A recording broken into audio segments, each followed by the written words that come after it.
النهارده انا موجود في مكان من اجمل الاماكن اللي موجوده في النمسا. المكان ده هوريكم كده بس ده جزء، وجاي اجرب الدرون العملاق ده، الدبابه. 3000 يورو، اضرب بقى 3000 يورو في 50، مش عارف سعره هيبقى كام في مصر. بص شكله عامل ازاي، دبابه بشريه والدراع بتاعه. هوريكم جمال المنظر بالدرون. يلا بينا نطير.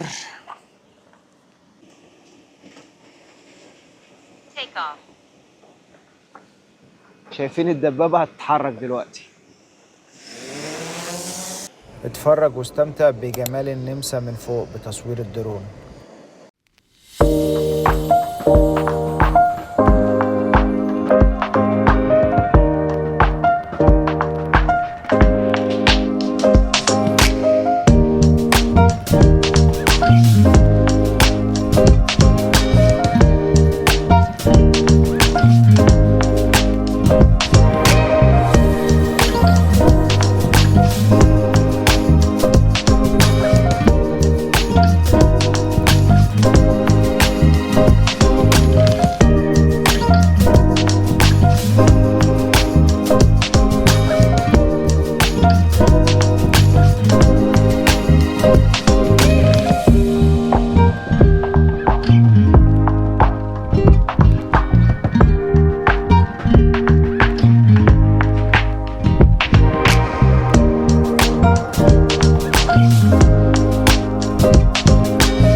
بعد ما خلصنا فيديوهات الدرون وشفتوا الفيديوهات الجميلة دي، انا حابب اوريكم برضو ان الناس هنا بتيجي تتمشى كل يوم سبت وكل يوم حد.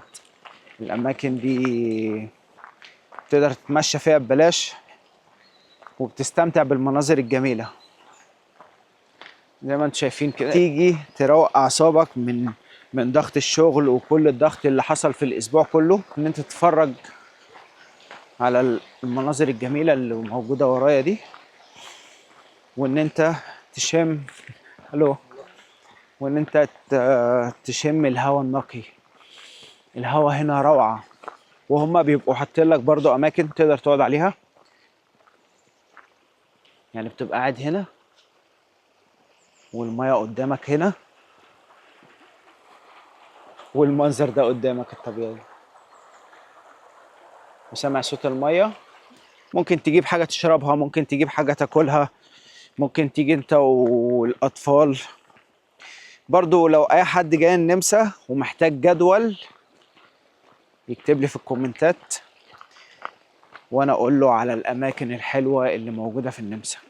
انا بحاول كل اسبوع ان انا اروح مكان من الاماكن الجميلة في النمسا. هو كده كده النمسا اصلا معظمها اماكن جميلة جدا، فبحاول على قد ما اقدر ان انا اصور لكم المناظر الطبيعية وتستمتعوا معايا. كل اسبوع تشتغل طول الاسبوع، عندك سبت وحد تقدر تعمل اكتيفيتي كتير ببلاش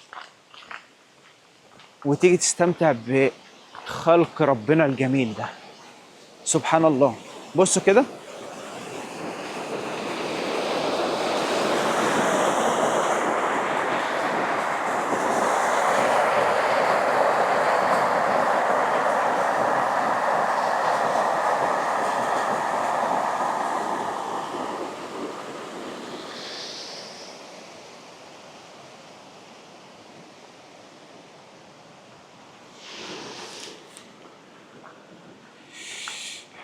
انا كده يعتبر خلصت الفيديو بتاعي. هو فيديو صغير كده بوريكم مكان من، يعني ده واحد من الاماكن الجميلة اللي موجودة في النمسا. فلو عجبك الفيديو اعمل لايك وسبسكرايب وشير. اشوفكم في الفيديو الجاي.